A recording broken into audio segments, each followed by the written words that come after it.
జగన్మోహన్ రెడ్డి గారు అడుగుతున్నటువంటి ఏ క్వశ్చన్ కి కూడా ఆన్సర్ చెప్పేటువంటి పరిస్థితి లేదు. ఈ రోజు నిరుద్యోగులకి సక్రమ మార్గంలో ఇవ్వాల్సినటువంటి ఉద్యోగాలను కూడా మరి బంధుప్రీతితో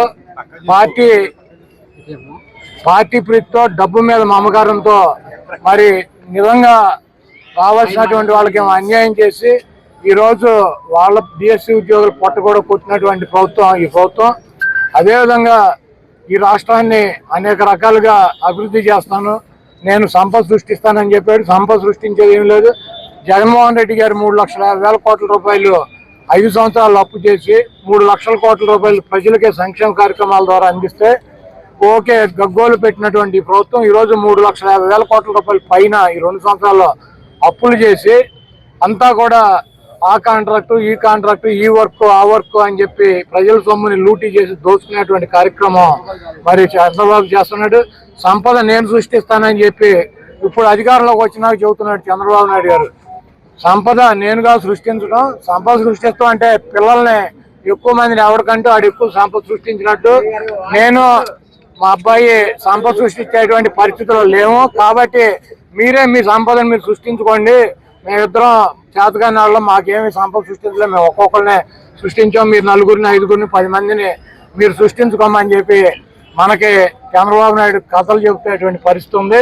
అదేవిధంగా జగన్మోహన్ రెడ్డి గారిని మా పార్టీని గొడ్డల పార్టీ అని చెప్పి చంద్రబాబు, లోకేష్, తెలుగుదేశం పార్టీలో ఉన్నటువంటి ప్రతి వాళ్ళతోనూ ఆయన ఎల్లో మీడియాతో మాట్లాడిస్తున్నాడు. అవును, జగన్మోహన్ రెడ్డి గారు ఆయన పార్టీ డెఫినెట్ గా తెలుగుదేశం పార్టీ గొడ్డల పార్టీ లాగానే కనపడుతుంది. అది గొడ్డలు మామూలు గొడ్డలు కాదు, పరశురాముడి గొడ్డలే. గతంలో మనం చూసాం చరిత్ర, గొడ్డలు ఎవరి దగ్గర ఉండేది? శివుడి దగ్గర ఉండేది. శివుడి చేతులు ఇప్పుడు కూడా ఉంటుంది. ప్రతి మన శివుడికి పూజ చేసే వాళ్ళకి తెలుస్తుంది, శివుడి చేతిలో ఒక చేతిలో గొడ్డలు ఉంటుంది, 2 దుర్గామాత చేతిలో గొడ్డలు ఉంటుంది, 3 విఘ్నేశ్వరుడి చేతిలో గొడ్డలు ఉంటుంది. ఆ గొడ్డల్ని తపస్సు చేస్తే పరశురాముడికి ఇచ్చారు. ఆ పరశురాముడు ఆ గొడ్డలతో ఆ రోజు ఉన్నటువంటి రాజుల్ని చంద్రబాబు లాగా మదం ఎక్కి ఒళ్ళు బలిసి ప్రజలను హింసించేటువంటి రాజుల్ని తెగనరికాడు. 21 సార్లు భూమి చుట్టూ తిరిగి పరశురాముడు. ఈ రోజు 29లో చంద్రబాబు నాయుడు తుప్పు గొడ్డలు మాకు అవసరంలా. ఈ రోజు చంద్రబాబు నాయుడు గొడ్డలతో సంబంధం లేకుండా ఈ రాష్ట్ర ప్రజలు 2029లో పరశురాముడి గొడ్డలు జగన్మోహన్ రెడ్డి గారికి అందించబోతున్నారు. మీరు ఒకటి గుర్తుపెట్టుకోండి, ఆ గొడ్డలతో మీ పార్టీని, మీ అవినీతి సామ్రాజ్యాన్ని, మీ రాజకీయ జీవితాలని తెగనరికి భూమిలో పరశురాముడిలాగా పాతి పెడతాడు. డెఫినెట్ గా జగన్మోహన్ రెడ్డి గారిది గొడ్డల పార్టీ లాగా, జగన్మోహన్ రెడ్డి గారి త్రిశూలం లాగా మీకు కనపడతాడు. దాంట్లో తప్పులేదు, మీ కర్మ.